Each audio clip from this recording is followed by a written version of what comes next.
because we're back again. UFC awards. Only doing a couple. We got a weekend this weekend with no fights. There might be a Bellator fight. Damn, I might regret. See if there was a Bellator fight. I could do it real quick on my phone. Probably somewhat other organization, but we don't predict any of those fights. So no predictions this week. So we're gonna do a couple of categories in the UFC awards. Um, we're gonna do male fighter of the year, which kind of seems a little obvious to me, in my opinion. We'll go over that in a minute. Female fighter of the year, um, fighter of the year, uh, or not fighter, fight of the year. Sorry, knockout of the year, submission of the year, um, referee of the year, and upset of the year. We'll go over all those. I want to pay respect to Bellator, see if they have a event this weekend. I didn't look this up before, and I should have. But if they don't, which no, they don't. The last one is the Jones one. So we have a little bit of a break. Male fighter of the year, I say was a little bit obvious to me. Uh, Israel Adesanya had three big wins, climbed pretty drastically every single fight that he had. Rob Wilkinson to Marvin Vittori, straight to uh, what the kid that was supposed to beat him. What was his name? Oh, the wrestler Brad Tavares.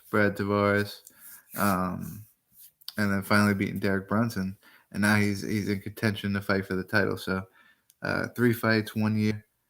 Israel Adesanya. I also give credit to Khabib. He's having a pretty good year. 2-0 this year. Before in 2017, he had an even better year. But these two were both title defenses.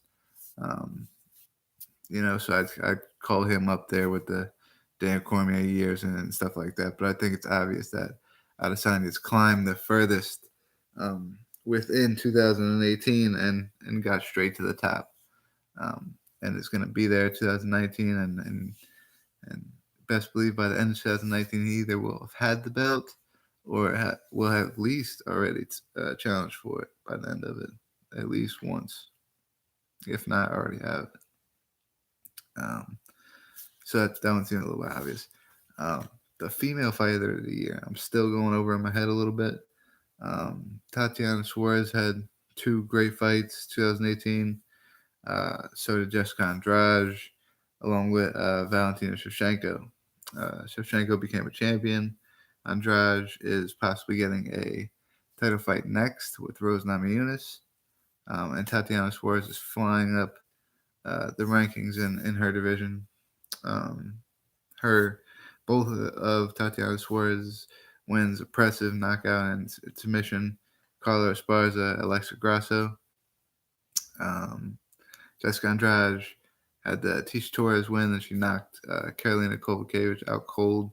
It was crazy. I've never seen a woman knock another woman out cold like that, like cold. Like Rousey went out, but she was all like Kowalkiewicz just eyes closed and hit the mat. It was over. That was a crazy knockout. So that's why it's tough for me with Andrade and Shevchenko, because Shevchenko fought Cachoeira, of course, with the disaster that happened at the beginning of the year, and then just won the title by beating Joanna Jędrzejczyk, which, even though she just lost twice to Rose Namajunas, her name is still relevant. And after those fights with Rose, she beat Tisha Torres. So she was keeping her name relevant, fought for the 125 belt, and lost to Shevchenko. Um, if I had to pick, uh, just based off of the way that that they came off of 2017 and handled 2018, I'd have to give it to Shevchenko for winning the belt. Contested for the belt in 2017, lost the 135-pound championship. Um, Comes down, fights Cachoeira, and then moves straight in, fights for the 125-pound belt that's vacant against Joanna, a champion at 115, and wins. So I'd have to give it to Valentina as far as progress from the past year, because the top three that I think only had, each one of them only had the same amount of fights, 2 fights, equivalents, with the only one becoming a champion was Valentina. So I know Andrade is next in line, but still. Uh, Fight of the year, I only had 3 candidates. And everybody's going to hate me because fight of the year, I see a lot of different things that can happen. Oh, and this is one that the only reason I'm making these is because male fighter of the year, female fighter of the year, um, I don't think are going to go to Nunes, Cyborg, or Gustafson. Jones, of course, is going to be his first fight of the year, so I don't think he's going to win any. You know, maybe they win fight of the year. Maybe I'm going a little too early on fight of the year. Maybe I'm going too early on knockout or submission of the year. But no upsets, even matchups. There's just so no upsets. Female, male fighter of the year. I think I'm clear. So that's why I took these couple of uh, categories here. Um, but fight of the year, just implying that maybe if Jones and Gustin or somebody like that, one of those fights gets on the list, we'll do another one after because we got a couple weeks in between that fight and then the next fight for the new year. So maybe we'll go over some new awards after the fight. But as for right now, I got Zabit uh, Magomed Sharapov. Um, when he got a unanimous decision win at 223, whenever Khabib was supposed to fight Holloway, ended up fighting Alan Quinta, ironically. Um, it was a war that they had, and he kept hitting them with that spinning elbows and spinning fucking kicks and shit. And then at the end, Kyle Bosniak was just running up to him, just fucking screaming at him and still throwing everything he had, getting clipped up, still throwing everything he had. Uh, Unanimous, but still a great fight. Dustin Poirier, Justin Gaethje, uh, April 14th was also a great fight. One of the fight nights, um, back and forth war until later in the rounds. Uh, Poirier would stand the leg kicks and just threw his punches down the middle, and that's the end for Gaethje. Gaethje had to win a fight of a guy that loses his strength in the straight punches quick. Um, James Vick is a skinnier guy, a real skinny, lanky guy. That's why he got that win, man. When he's chopping down on James Vick's legs, James Vick can't maneuver and can't get to the straight punches because he can't put the pressure on his legs. But Dustin Poirier, who's kind of a thicker 155 guy, um, can withstand those leg kicks and come forward and still land a couple shots before, beat you up a little bit in the early goings of the fight. So uh, Dustin Poirier getting that win was crazy. And then Thiago Santos knockout of Eric Anders was amazing. Also, 2 middleweight contenders, or not contenders, probably like top 10 though. 2 middleweight top 10 guys, both moving up to light heavyweight. Supposed to be Santos Manoa, or supposed to be Manoa somebody else. Then it was supposed to be Santos Manoa. Then Manoa drops out, so it was Santos Anders. Um, Fighting at light heavyweight, both of their debut, and it was a great fight. But if that one's kind of clear to me too until I see the Jones fight, or maybe the Amanda Nunes fight, depending on how that goes, or one of those fights on those cards. It's got a bunch of good fights on 229, but it's got to be Zabit. Zabit handled him handedly. Handedly handled Kai Bosniak. Kai Bosniak's a fucking maniac. So, excuse me. So, it says something for Zabit. He's on the way up too. He, I'd say he was in contention for male fighter of the year. He's just not really fighting the big names right now. So I just seen more guys that were climbing fighting bigger names. So I I went with those guys. Knockout of the year was hard for me. I picked of course, the controversial one in February, early in the year, was Jeremy Stevens when he knocked out Josh Emmett, and they thought he hit him with the illegal knees and shit. Um, and I thought I seen some illegal elbows at the end, maybe, but they were coming. They were kind of coming at a little bit of an angle. So I have to put Andrade Kovacevic in there because it's the first time I've ever seen a woman get knocked unconscious in a fight, an MMA fight. Uh, Hooker versus Jim Miller was a great knockout. Um, that was on the Kevin Lee, Edson Barboza card, where Edson Barboza in with a spinning kick. Um, Marlon Moraes, his knockout on Jimmy Rivera, the head kick and sat him down. Um, happened in the summertime, June, I think, June 1st, 2nd. And then the body punch, Jose Aldo, Jeremy Stevens, when he clipped him with the body punch. I like that punch where he comes punch back towards him. It really took the fucking wind straight out of Jeremy Stevens, and he went straight to the floor. If you made me pick, and there's Jeremy Stevens winning, and then there's Jeremy Stevens losing, I'm gonna have to go with the Jose Aldo body punch. I like that body punch, and it was very interesting to me to see him use that to win that fight, because it's a dangerous fight. He's fighting a dangerous striker, and he's throwing that wide open body punch seriously fast. So I could see why it landed, but god damn, that was a great fight. Yeah, pick knockout of the year: Jose Aldo, Jeremy Stevens, body punch, and then I guess it was TKO, but whatever, what the fuck. Submission of the year was a couple different ones. Jeff Neal with the Bulldog choke on Brian Camosi was great. Uh, Aljamain Sterling when he got the, I guess, some kind of banana split. He was in back mount where he had both the hooks in from the back, and Buddy was trying to stand up and kind of post with his head down and his legs standing up to shake him off the top. But he didn't have his head down yet. He had his hands down.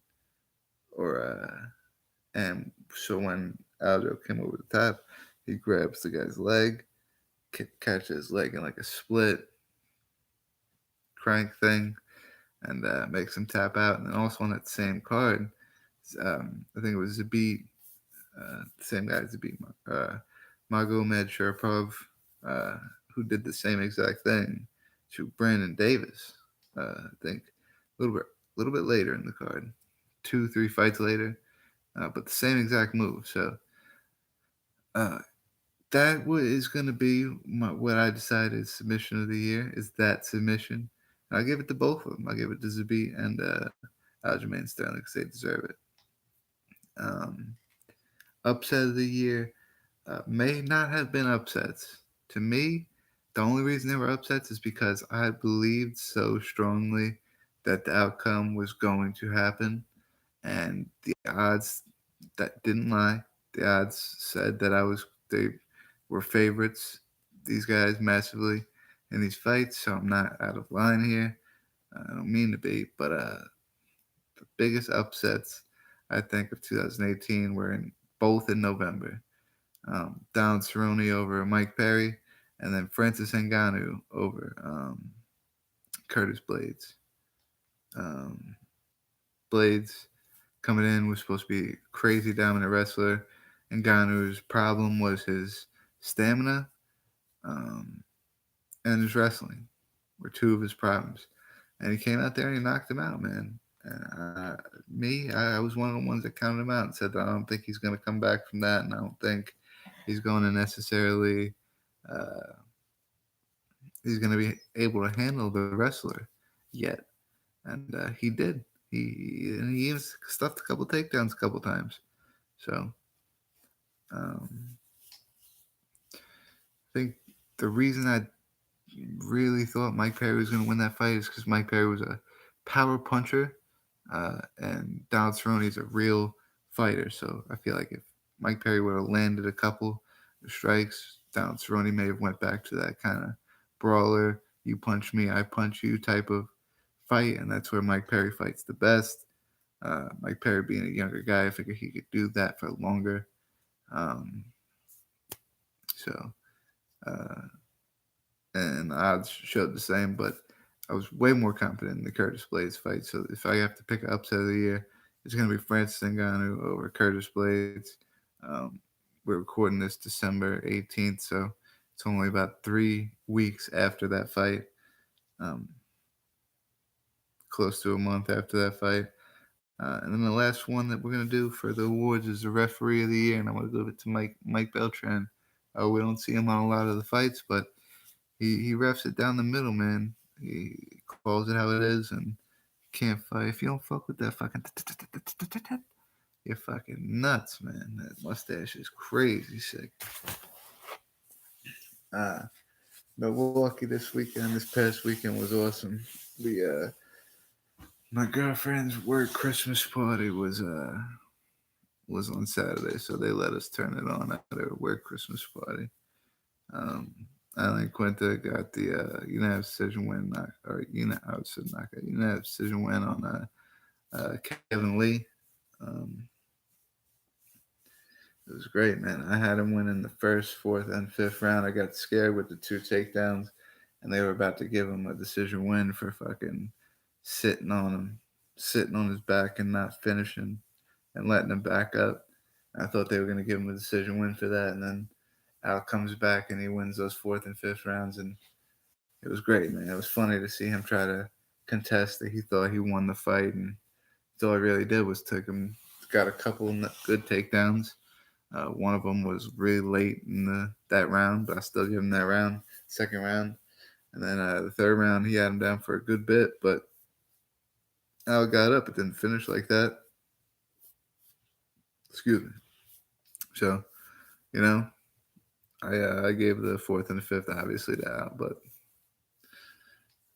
easy decision for me. If I had to pick who I want to see Al fight next, um, I'd say my dream scenario that I would like to see happen is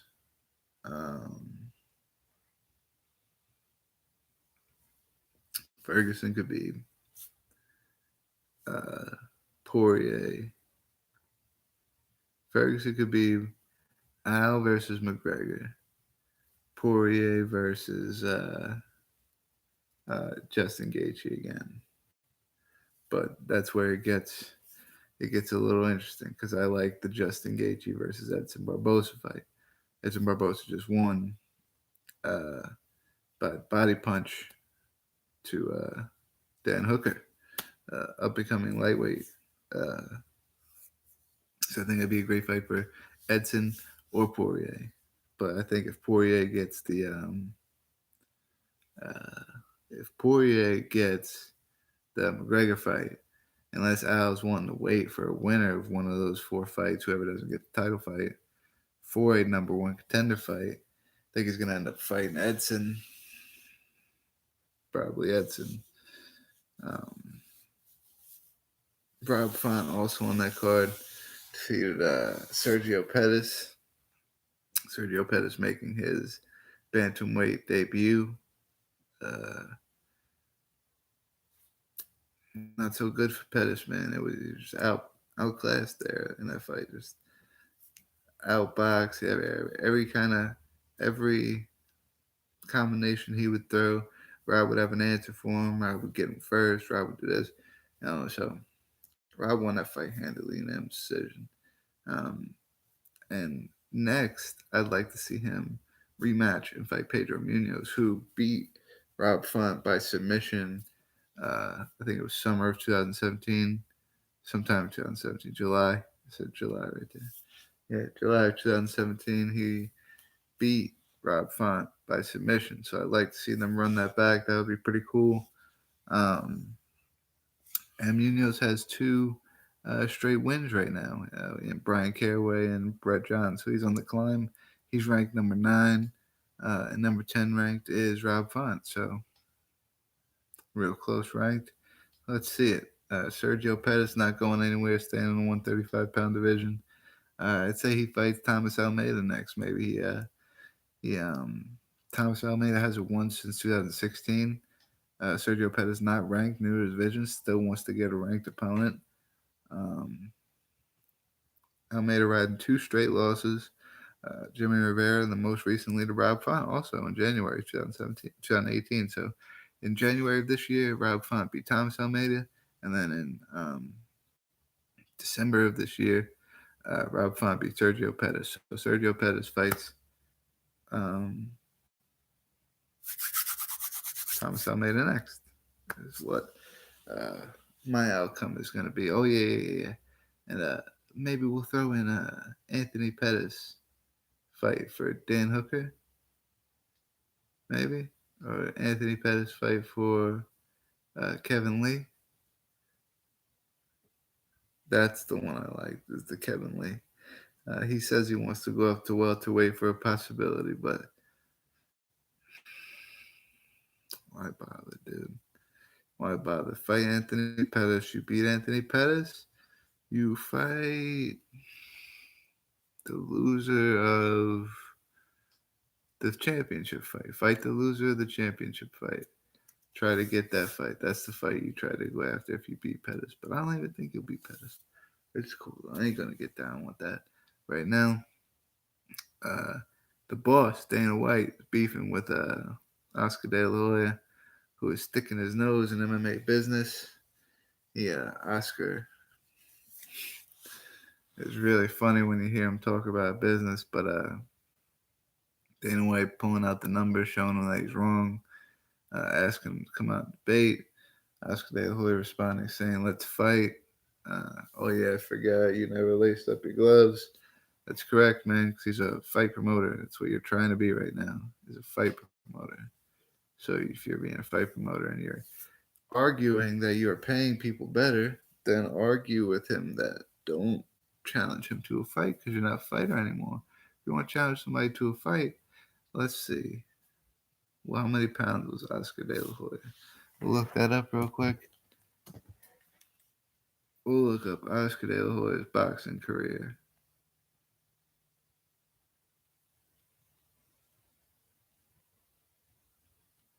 And see how many pounds he was, and then I'll give you a retired MMA fighter, and you can fight that guy.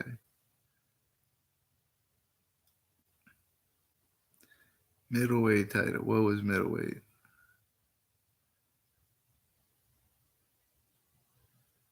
What's middleweight, you guys?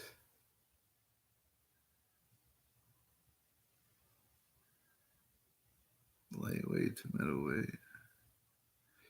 Middleweight was his top weight.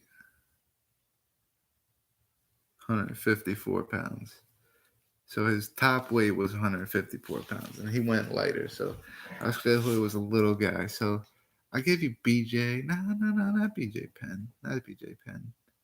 Matter of fact, I give you Nate Diaz. Well, I tell Nate Diaz to go fuck you up, man. Oscar De La Hoya, old ass. And if you gotta fucking take a drug test to get back in, you're fucked, bro. And he's trying to fight fucking the boss. The boss can sick this kid on you, bro. Nate Diaz, who doesn't like the fight, doesn't like, and then that's a big fight, bro. Oscar De La Hoya challenging the boss. Nate Diaz coming back, having his back. That's the fight, bro. Nate Diaz, Oscar De La Hoya, man. That's the fight. Peep that.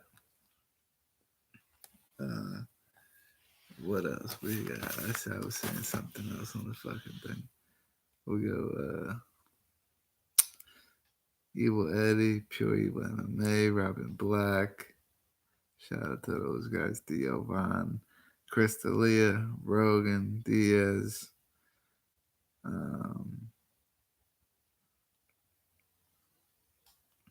Who else we got?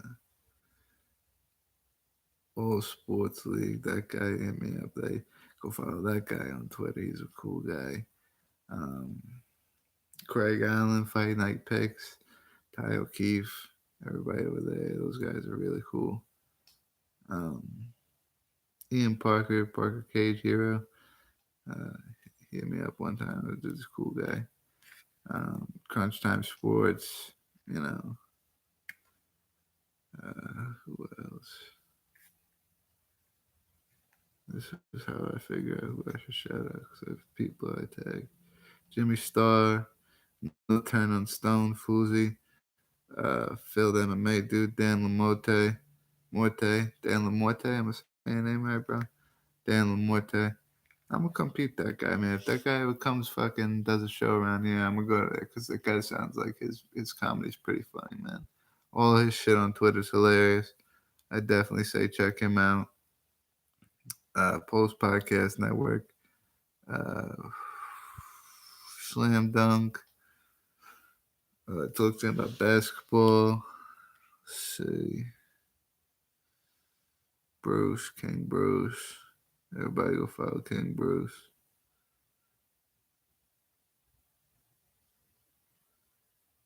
I think that's all I got for you guys today, man.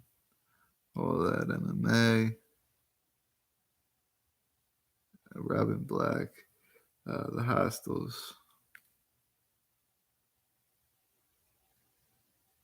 You know, Alan Quinta. Always shout out to Alan Quinta for that win in Milwaukee. That's a great win. Good standing up for New York. You know, some of my other guys took some losses, but you know they'll be back. Those are real tough guys, and they'll be back real soon. Kurt Chase Patrick, shout out, that guy's real good at fucking at jiu-jitsu, man. I'd be watching his videos trying to learn how to fucking do my jiu-jitsu moves and shit. NorCal Fighting, NorCal MMA. My boy fought in Rough and Rowdy one time, so we'll shout those guys out. It's because my boy fought over there that one time.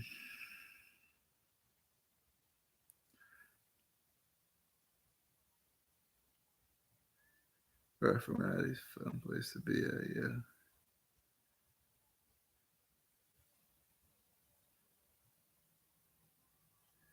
Oh yeah, and then you know, fuck that kid dude, that Iron Kid or whatever that kid's name is, that worked at the Bloody Elbow. I ain't saying blame the Bloody Elbow, but fuck that kid, yeah, real shit. Um, Nothing this weekend because there's no fucking events. Next weekend we'll be back. Predictions for 229. Might have some shit going on for that weekend, but we'll see. Until next weekend, guys. Or next week, Tuesday. Fuck that kid. We out.